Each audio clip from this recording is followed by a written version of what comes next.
What's up, guys? My name is Donovan Hesselmeyer, and the movie that I decided to review for the last presentation on trust is DreamWorks' How to Train Your Dragon. Great movie, by the way. It's considered one of the best animated films of all time. And just going back into it, through this movie, I would say that the biggest takeaway that I got was that when given trust, it can allow you to drive innovation and change through collaboration. And I know that sounds like kind of weird, but in other words, trust can allow you to come up with different ideas and change ways through the help of others. And in the movie, you can see Hiccup and Toothless, one of the two main characters, the best trust that you can get probably in any movie that you see. Um, Work together to better understand the relationship between humans and dragons and come up with different techniques and ways to not harm the dragon, but understand their likes and dislikes to cater to problems and that escalate, or maybe just to solve a solution. And that's really big towards the story and trust in general, because Toothless was able to trust Hiccup and know his intentions and know that they were all safe, catered toward the dragon. For this presentation, I chose transparency, reliability, and intent to help analyze character behavior. I use transparency, which stems from the Braving Inventory by Brene Brown, to analyze character behavior by seeing if they communicate clearly with others and are not hiding information from anybody. And you can see this very well with Toothless in throughout the movie, where he is nonverbal, but through his nonverbal communication, maybe a head nod or through his body, in the different ways that he's able to communicate with Hiccup, he doesn't leave anything off the table. He knows what he likes. He communicates what he dislikes, maybe with different food that Hiccup gives him, and he knows like the techniques that Hiccup brings in, if he likes them or dislikes them, mostly. I used reliability, which stems from the Feltman model, to analyze if somebody follows through on their commitments and if they are deemed dependable by others. This is very well brought out by Astrid, one of Hiccup's most loyal companions, after she finds out that he's with the dragons. The way she's reliable is he can ask her to do most things and she will carry them out to the best of her ability. And she builds this through repetition, a lot of repetitions, a lot of instances where she has to build that trust with Hiccup to help support the dragons in the fight.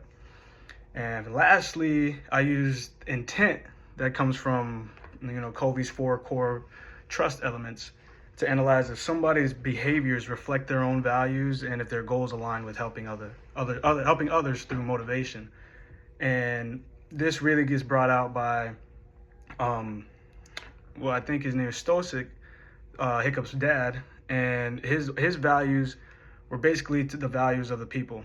His goals aligned well with the people's values in the beginning, and that's why he is deemed as the leader or the head honcho to everybody in the village. And without further ado, I will start going down on my top 5 most trustworthy characters, and from least to most, or least to greatest, in my opinion. At number 5, we got Gobber. He's really just, you put something in there and he'll do it. He wants to follow Stosic and Hiccup and be the best man that he can be for them in any ways that he can. And he really is just follow orders type of loyalty. And he really is a driving force for people to really understand Hiccup in a way. At number 4, we actually got Stosic, or Stoich, I think that's his name. He's the leader of the humans. He's fierce and strong, and he's trusted through his actions and his leadership, but he's lower on the table because he did not show that to his son. Later on in the movie, he learns to be more trustworthy of his son and show more empathy. At number 3, coming in, we got Astrid, which is a little sleeper pick. She stuck by Hiccup's side when learning about the dragons and his plan, and was always there for his ideas and was able to give feedback as well and really motivate him to do what he wants to do with the dragons and in a fight at the end. And he becomes Hiccup's most loyal companion at that moment in time. At number 2, which is kind of debatable, from number 2 and 1, we got Hiccup at number 2. He's very loyal to Toothless and the reason that he's lower than Toothless in this, well, Toothless being number one, but the reason that he's loyal to Toothless is because or he's on number two is because he's not transparent in the beginning about what his actions were with Toothless and being open to have the humans understand what Toothless is to him. And yeah, number one, bringing it in, we got Toothless. Most loyal in the movie by far. Still by Hickup's side in almost any situation once they bonded together. He listens and follows his directions, and he brings him out to the best of his ability until the task is done, either good or bad, or he just can't do it anymore. And there's an instance in the movie where he actually listens to Toothless, even though the relationship has just begun. He listens to him about not hurting humans because he knows that Hiccup's intention was to help everybody bond together.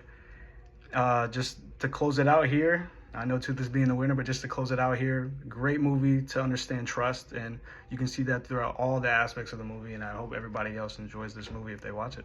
Thank you.